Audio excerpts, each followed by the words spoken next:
કથા પ્રારંભ પૂર્વે ઠાકોરજીનું પૂજન પરમ ભગવદીયા નીલમબેન મહેશભાઈ પટેલ રતનપુરવાળાને વિનંતી કરીશ કે તેઓ ઠાકોરજીનું પૂજન સંપન્ન કરશે.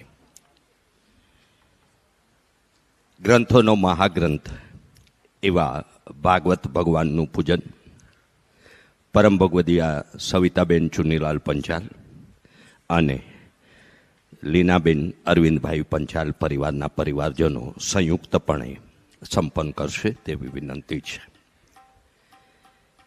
વિદ્વત વક્તા પૂજ્ય જિજ્ઞેશ દાદા રાધે રાધેનું ભાવપૂજન સહ મનોરથી પરમ ભગવદી મહેશભાઈ પ્રહલાદભાઈ પટેલ રતનપુરવાળાને વિનંતી કરીશ કે તેઓ વક્તા પૂજની જિજ્ઞેશ દાદાનું પૂજન સંપન્ન કરશે. કેતુલભાઈ પટેલ યુએસએના માતુશ્રી નીરુબેન શંભુભાઈ પટેલને ઠાકોરજીનું દર્શન પૂજન કરવા વિનંતી કરીશ. કથાની સાથે સેવા કર્મોની સંકલ્પબદ્ધતાઓ અને અગાઉના દિવસોમાં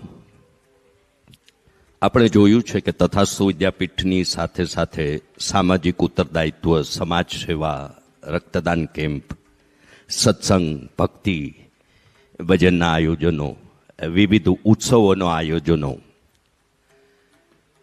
વેદ વિદ્યાલય, શૈક્ષણિક સંકુલ, ગૌશાળા, વડીલોનો વિસામો, મારું ઘર, આવા અનેક સેવાના એ સેવાબદ્ધતા સાથેના સમર્પિતતાથી થતા સેવા સંકલ્પોમાં આપ સૌ જોડાયેલા છો.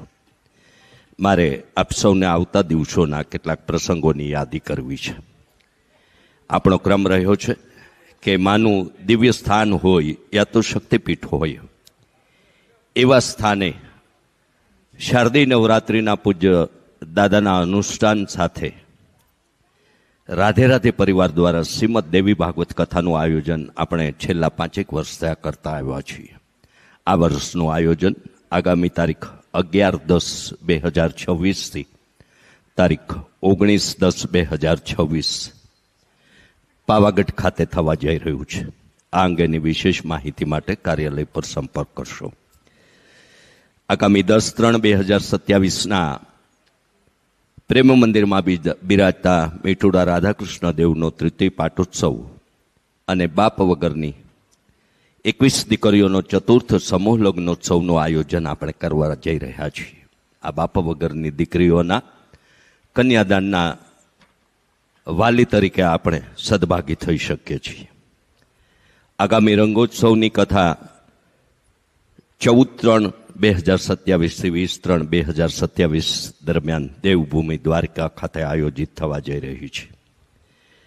આપણને ઠાકોરજીના આપણા ઘેર પધરામણી કરાવવાની ઈચ્છા હોય અને આપણને એમ હોય જ કે ભગવાન આપણા ઘેર આવે તો એનાથી વિશેષ આપણું અહોભાગ્ય બીજું કો હોઈ શકે.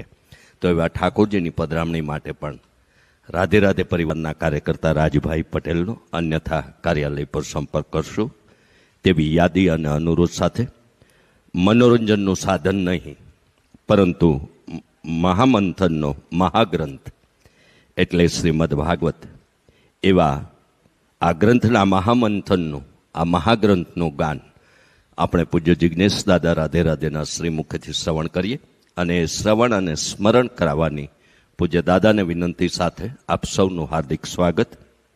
જય જાંજનાથ, જય શ્રી કૃષ્ણ, રાધે રાધે.